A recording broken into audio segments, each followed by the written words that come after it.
안녕하십니까. 의정부 똘똘한 중고차 태양모터스 유태석입니다. 오늘은 제가 차량 안내를 드리는 게 아니고요. 중고차의 가격이 어떤 식으로 형성이 되는지에 대해서 간단하게 이제 알려드리려고 하는데, 실제로 저희 매매단지에 오시는 고객분들 중에서 이 중고차의 가격이 왜 이렇게 달라요? 라고 물어보시는 분들이 꽤 많으세요. 같은, 예를 들어 이제 모닝이라고 했을 때, 모닝차라고 했을 때 같은 색깔의 같은 연식의 차인데도 불구하고 가격이 다를 수가 있거든요. 그러면 이제 저희가 설명을 드리다 보면 꼭 되묻는 분들이 계세요. 왜 가격이 틀려요?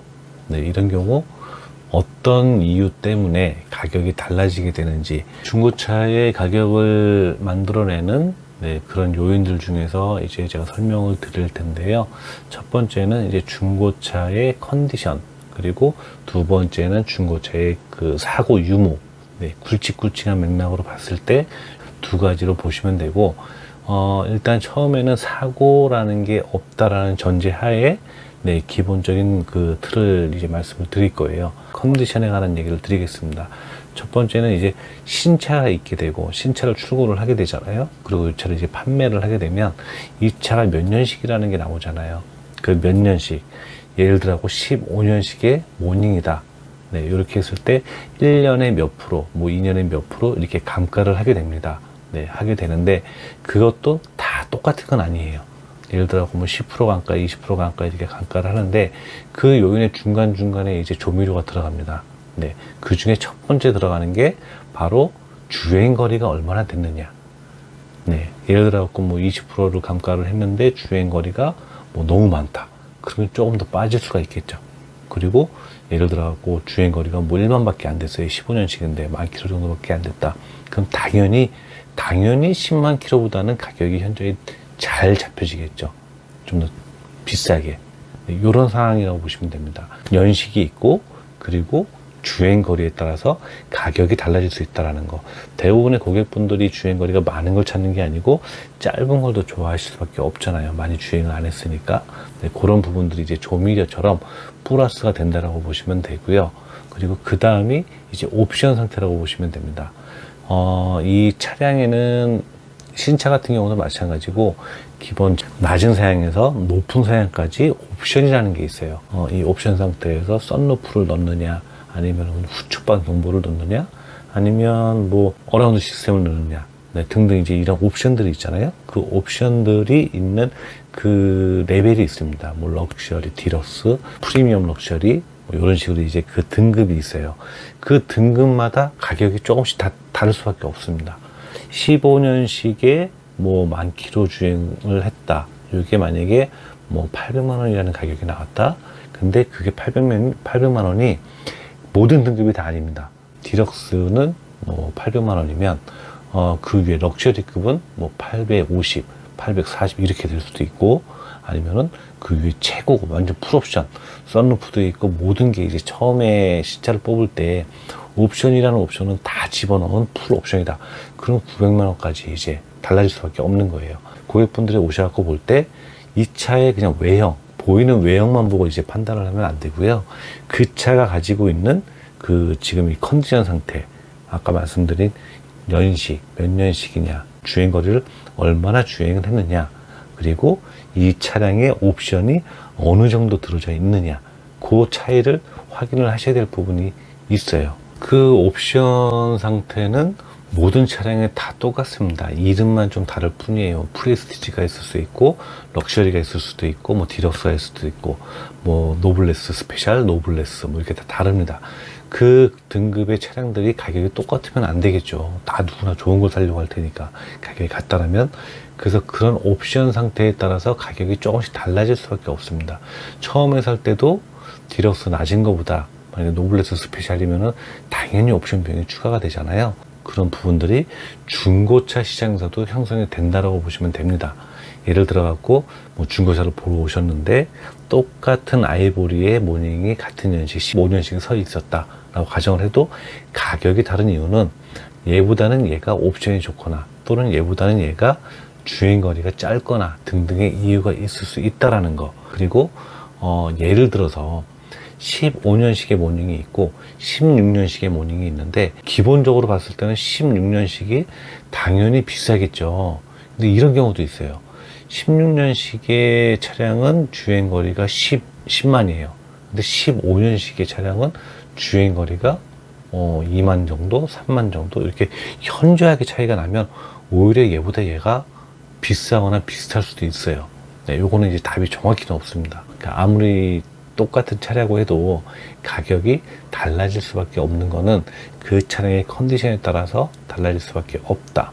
그리고 마지막으로 이제 설명을 드릴게요. 칼라입니다. 보시는 분들 중에서는 칼라라고 얘기를 했을 때 많이 당황하실 수도 있는데, 예를 들면 흰 색깔의 모닝이 있고 그리고 빨간색의 모닝이 있다고 가정을 하면 어떤 색깔을 사시겠어요? 대부분이 화이트, 흰 색깔을 삽니다. 그러면 이제 빨간색은 누가 사느냐? 정말 빨간색을 좋아하시는 분, 그분 딱 한 분을 찾아야 돼요. 예를 들어 10분이 오신다고 가정을 하면 10분 중에 거진 10분이 흰색을 선택을 하십니다. 분명히 이제 빨간 차를, 신차를 구입하신 분은 빨간색을 워낙 좋아하시다 보니까 이제 빨간색을 선택을 하셨을 텐데, 나중에 이제 하실 때도 흰차보다는 감가가 좀 더 된다라고 보셔야 돼요. 왜냐면 이유는 간단합니다.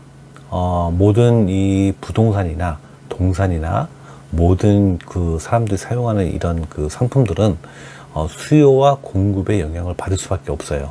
그러다 보니까 흰 색깔 같은 경우는 대부분의 사람들이 많이 좋아하는 컬러예요. 많은 분들이 찾겠죠. 그 반면에 이제 빨간색 같은 경우는 빨간색을 좋아하시는 단 한 분을 찾아야 됩니다. 그게 이제 어려운 거예요. 돈을 주고 이 차를 매입을 해야 되는데 이 차가 나가지가 않을 차예요. 오랫동안 있을 차예요. 그러면 같은 금액을 투자를 하지는 않겠죠. 왜냐면 흰색을 사면 금방 나갈 수 있는 차인데, 빨간색 같은 경우는 잘못하면 이제 1년을 넘게 갈 수도 있거든요.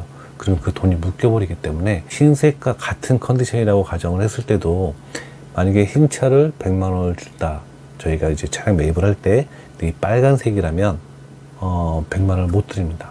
한 뭐 80만 원이 됐든 70만 원이 됐든 그 차의 상태에 따라서 좀 더 낮은 금액을 드릴 수밖에 없어요. 그건 아까 말씀드린 것처럼 이 빨간색을 좋아하는 단 1인을 찾아야 되기 때문이에요. 그러면 시간이 걸릴 수가 있고, 내가 좋아하는 컬러지만 나중에 판매를 할 때 생각도 분명히 해야 된다는 거예요. 실제로 얼마 전에 제가 빨간색 모닝을 팔았어요. 16년식이었는데 시세로만 따지면 750, 700 정도 그 사이에서 이제 왔다 갔다 하는 차인데, 키로수도 굉장히 좋습니다. 주행거리도 6만 킬로 정도밖에 주행을 하지 않았어요. 근데 이 차를 제가 600만 원에 팔았습니다. 그 이유는 단 한 가지예요. 저희도 팔아야 되는데 빨간색, 일단 거부 이렇게 나와버리기 때문에 판매가 안 되는 거죠. 저희가 그분들한테 빨간색을 정말 좋아하는 분이 아니라면 베네핏이라는 걸 줘야 되잖아요. 그게 금액이라는 거죠. 그래서 일단 시세보다는 조금 더 저렴하게 판매를 하게 됐습니다. 이런 경우처럼 모든 게 다 똑같다라고 가정을 했을 때 이 차량의 가격을 형성하는 만들어지는 그 요인 중에 이 컬러가 있다라는 거, 그 부분은 꼭 알아두셨으면 좋겠어요. 신차를 구입을 하시더라도 나중에 이제 판매를 하실 때를 생각을 하신다라면 가장 대중적인 색깔, 그런 거를 뽑아주시는 게 나중에 중고차를 판매를 하실 때도 큰 도움이 될 수 있습니다. 그리고 그 다음으로 이제 사고 유무가 들어갈 거예요. 기본적으로 아까 컨디션에 대한 상태를 말씀을 드렸고, 두 번째로 이 차량의 사고 유무. 사고에는 일단 세 가지라고 보시면 됩니다. 첫 번째는 완전 무사고, 그리고 두 번째는 그냥 단순 무사고, 그리고 사고. 이렇게 세 가지 형태를 보시면 되는데, 완전 무사고라는 거는 말 그대로 정말 사고가 없이 앞에 그 차량의 외판이 교체라든지 이런 게 없이 그냥 있는 그대로 있다라고 보시면 됩니다. 단지 이제 판금이라는 건 할 수가 있어요. 판금은 예를 들면 뭐 내가 차를 세워놨는데 뭐 고양이가 올라가서 막 긁었어. 아니면은 서 있는데 자전거가 와서 퉁 쳐갖고 이제 찌그러졌어요. 이런 건 사고가 아니잖아요. 사고라고 볼 수가 없겠죠. 그 대신에 보기 흉하니까 도색이 들어갈 수 있다라는 거. 그런 완전 무사고가 있고, 그 다음에는 이제 무사고 차량 같은 경우는 이 차량이라는 거는 골격이라는 게 있습니다. 프레임. 이 차량을 유지시키는 강한 프레임이라는 게 있는데, 이 프레임을 제외한 범퍼라든지 아니면 앞에 이제 휀다, 아니면은 지붕에서 뭐가 떨어져 갖고 본넷이 교체됐다라든지 이런 식으로 교체가 된 거예요. 단순하게 사고하고는 상관이 없이 이 범퍼가 교체되고 본넷이 교체되고 옆에 이제 타이어 위쪽에 있는 이 휀다가 그냥 뭐 여러 이유 때문에 교체를 하게 된 상황들, 이런 상황 같은 경우는 그냥 무사고라고 봅니다. 여기까지만 해도 크게 문제가 되지를 않아요. 네, 그리고 그 다음에 이제 사고 같은 경우는 지금 말씀드린 이 차량의 기둥이 되는 프레임, 이 프레임이 다쳤다라고 보시면 돼요. 많은 분들이 일단 고개를 젓고 시작을 하기 때문에 네, 그런 부분을 참고를 하셔야 되는데, 완전 무사고 같은 경우는 아무래도 중고차 가격에 도움을 주겠죠. 많은 도움을 줄 거고, 만약 파실 때도 마찬가지예요. 내 차가 사고 난 게 없이, 뭐 단순 교체도 없이 내가 깨끗한 상태라면 그렇게 많이 깎이지 않고 잘 받을 수가 있습니다. 근데 이제 뭐 교체를 했다, 뭐 이런 부분 같은 경우는 아무래도 완전 무사고보다는 조금은 덜 받을 수가 있겠죠. 네, 그 차량의 상태를 좀 봐야 되겠지만, 그 대신에 그 다음에 이제 사고 차량, 뭐 프레임을 갈고 서포트라든지 이런 중요한 부분들, 이런 부분도 중요한 부분들을 교체를 하거나 뭐 이런 사고 이력이 있다라고 하면, 왜냐면 아까 말씀드린 것처럼 완전히 거의 좋은 컨디션인데 사고가 있다라고 하면 아무도 안 사요. 사는 사람이 없습니다. 그 대신에 뭐 완벽하게 수리는 돼 있겠지만 그래도 대부분의 사람들이 꺼려하는 부분 중에 하나이기 때문에, 그거를 이제 베네핏이라는 걸 줘서 사게끔, 그 고객분들이 살 수 있게끔 만들려면 가장 중요한 가격적인 부분밖에 어떻게 대시를 할 수 있는 방법이 없어요. 그렇기 때문에 예를 들어 갖고 15년식에 아까 말씀드렸던 700만 원짜리 차라고 가정을 했을 때, 만약에 사고가 있다 그러면은 거기서 많이 떨어질 수밖에 없습니다. 100단 이상으로 떨어질 수도 있어요. 네, 이런 부분들 참고를 해 주셔야 될 부분인 것 같고, 지금 말씀드린 것처럼 중고차를 보러 오실 때 요즘에는 이제 그 법적으로 아예 성능 검사라는 걸 받게끔 되어 있습니다. 저희가 차량을 매입을 하게 되면 기본적으로 첫 번째 가장 먼저 하는 게 성능 검사 받아오는 거예요. 거기 가서 일단 차량의 사고 유무 다 확인을 하고, 누유라든지 이런 것들, 뭐 기름이 샌다라는 뭐 이런 것들을 다 일괄적으로 확인을 하기 때문에 네, 그런 부분들을 보고 믿고 이제 구매를 하시면 될 듯 합니다. 마지막으로 이제 제가 말씀드리고 싶은 거는요, 꼭 당부를 드리고 싶은 게, 싸고 좋은 차는 없습니다. 이게 무슨 뜻이냐면, 많은 분들이 이제 싸고 좋은 차를 찾으시는데요, 실제적으로 싸고 좋은 차를 찾기가 굉장히 어려워요. 그리고 있지도 않습니다. 왜냐면 파시는 분들이 싸게 팔아야 저희가 싸게 팔 거 아니에요. 근데 반대로 파시는 분들은 많은 금액을 받고 싶어 할 수밖에 없거든요. 그럼 당연히 싸게 나올 수가 없겠죠. 뭐 예를 들어 갖고 제가 아는 지인이 너 돈 벌어, 돈 좀 벌어, 그러니까 내가 싸게 줄게, 이래 갖고 만약에 싸게 잡는다라고 해도, 마찬가지로 시세가 1000만 원짜리를 제가 500만 원에 사왔다라고 가정을 해도 이거를 600만 원, 700만 원에 팔까요? 그런 일은 없을 거예요. 제가 나쁜 놈이라고 얘기할 수도 있는데, 어쨌든 저 같은 경우도 마찬가지로 많은 딜러분들이 돈을 벌려고 이제 일을 하는 거잖아요. 근데 그런 기회가 왔다라면 시세 1000만 원이면 그 중에 이제 하다못해 900만 원에 놔둬도 쉽게 팔릴 수가 있는 차량이기 때문에, 현저하게 낮은 차량은 의심을 해야 됩니다. 많은 분들이 이제 인터넷상에 보면 1000만 원짜리, 뭐 2000만 원짜리, 3000만 원짜리 굉장히 비싼 차량들이 말도 안 되는 금액에 나와 있는 걸 보고 혹해갖고 이제 어디, 뭐 부 어디 그쪽 주변으로 가셔갖고 많은 분들이 사기를 당한다라고 얘기를 들어요. 저희도 듣고 뉴스에도 많이 나오잖아요. 허위 매물이라든지 이런 것들 때문에. 네, 이런 걸 보면 많이 안타깝거든요. 사기를 당하시는 분들 해집고 들어오는 요인은 딱 하나예요. 여러 가지 아니고 딱 한 가지, 가격이에요. 가격을 현저하게 낮게 떨구니까 많은 분들이 이제 막 검색을 하실 거 아니에요. 뭐 인터넷 뒤지고 막 이렇게 뒤지다 보니까 5천만 원짜리가 300에 나와 있어. 난 정말 운이 좋아. 운이 좋은 게 아니고 그건 사기 당하는 거예요. 첫 번째는 인터넷을 보시든 어디를 보시든 간에 주변 시세보다 현저히 말도 안 되게 나온 가격은 무조건 걸러야 됩니다. 그래야 사기를 안 당해요. 내가 운이 좋아서 그런 운은 없어요. 그런 운은 없고, 그런 싸고 좋은 차는 나올 수가 없고요. 만약에 가격이 좀 저렴하다라면 아까 말씀드린 것처럼 뭐 옵션 사양이 좀 떨어진다라든지 아니면 사고 유무가 있다라든지 등등의 이유가 있을 거예요. 싼 거를 찾으면 그 싼 값어치를 합니다. 분명히 이유가 있다라는 거죠. 예를 들어 갖고 저희 매장에 보면 200만 원짜리 차도 있어요. 그런 것들은 뭐 2006년, 7년, 8년도에 나온 키로수 뭐 20만, 30만 대 가는 그런 차량들. 네, 그런 차량들이 200만 원, 300만 원대예요. 그런 걸 찾으시는 분들은 사실 어쩔 수 없는 뭐 여러 가지 이유 때문에 그런 차를 사시게 되겠지만 그런 차가 고장이 안 난다라고 믿고 있으면 안 되는 거잖아요.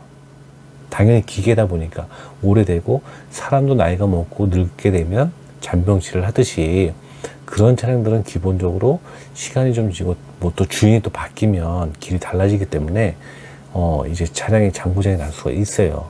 그런 부분들을 감안을 하셔야 된다라는 거. 다시 한번 말씀드리지만 싸고 좋은 차는 없습니다. 인터넷을 보시다가 말도 안 되게 싼 이 차량이 나와 있다. 그러면 무조건 걸르셔야 됩니다. 그래야 뭐 사기를 안 당하시는 지름길이에요. 네. 그리고 혹시라도 만약에 그런 상황이 되는데 진짜 있다라고 얘기를 해요. 사람들은 진짜 있다라고 얘기를 하고 무조건 오라고 얘기를 하기 때문에 그거를 혹시라도 이제 걱정이 되신다면 그 차량의 차량 번호라든지 그런 것들을 저희한테 알려주세요.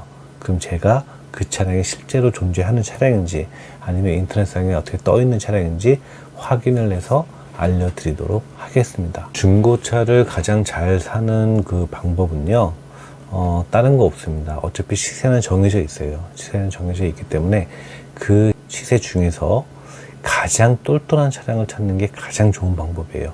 예를 들어 갖고 내가 뭐 경제적인 여유가 없어서 300만 원짜리 차를 찾는다. 그러면 그 300만 원짜리 차는 정해져 있습니다. 아까 말씀드린 것처럼 연식도 좀 오래됐고 주행거리도 좀 많이 뛰었지만 그래도 그 중에 엔진 소리 좋고 관리 잘 된 차들이 있어요.